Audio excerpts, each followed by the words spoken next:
አይረን ቢን የተፋጠነው የእስራኤል ፕሮጀክት። ይህ መሳሪያ ጽንሰ ሐሳቡ ሲወለድ እስራኤል ቀደም ሲል ሰርታው የምትጠቀምበትን አይረን ዶምን እንዲያግዝ በሚል የታሰበ ነበር።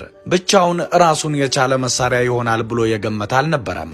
ተለዋዋጭ በሆነው የጥቃት ባህሪ የተነሳ ግን መሳሪያው የተሟላና ዋና መሳሪያ ሆኖ እንዲወለድ አስገድዷል። የእስራኤል ጠላቶች ለዝነኛው የዳዊት ወንጭፍ ወይም አይረን ዶም ጸረ ሚሳኤል መሳሪያ የመስራታቸው ፍንጭ እየገነነ የመጣ ሰሞን የእስራኤል መከላከያ ተማክሮ ያጸደቀው መሳሪያ ነው።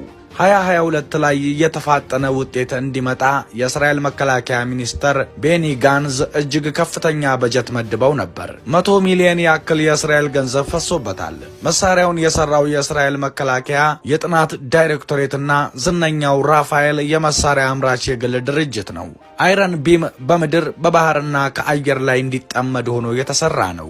መሳሪያው ስኬታማነቱን በተግባር ካስመሰከረ በዓለም የመከላከያ ስርዓቶችን ከማዘመን አልፎ ጨዋታ ቀያሪ ይሆናል። እስራኤል ለዚህኛው መሳሪያ ጠባቂው ዣንጥላ የሚል ቅጽል ስም ሰጥተውታል። የእስራኤል መከላከያ ይህንን መሳሪያ በሚቀጥሉት 10 ዓመታት ውስጥ በሀገሪቷ ድንበሮች ላይ በሙሉ መትከል ይፈልጋል። እስራኤል ስታልመው የኖረችው ወጪው ኪስ የማይጎዳ ውጤታማና በረቀቀ ቴክኖሎጂ የሚደገፍ መሳሪያ ስለመሆኑ የመከላከያ ሚኒስትሩ በሙከራው ቀን በኩራት ተናግረው ነበር። አይረን ቢም መሳሪያው የሁለት አካሎች ጥምር ውጤት ሲሆን የሌዘር ብርሃን ተኳሽ ትልቅ ጠመንጃና በአካባቢው የጠላት ጥቃትን የሚቃኝ ስርዓት ውቅር ነው። ከላይ የሚታየው አይን መሰሉ መስታወት ብርሃን ተኳሽ ጠመንጃው ሲሆን የቅኝት ስርዓቱ ከጎኑ የሚቀመጥ ነው። የብርሃን ጠመንጃው 100 ኪሎዋት ኃይል ያለው የብርሃን ጨረር ወደ ጠላት መሳሪያ ይተኩሳል። 100 ኪሎዋት ኃይል ማለት አንድ ትልቅ ቤት ለ3 ቀን የሚጠቀመው የብርሃን መጠን ጋር ይስተካከላል። የእስራኤል ዓላማ ይህንን መሳሪያ በመጠቀም በዋናነት ወጪ መቀነስ ሲሆን ከሌሎች ስርዓቶች ጋር አቀናጅታ መጠቀምም ትፈልጋለች።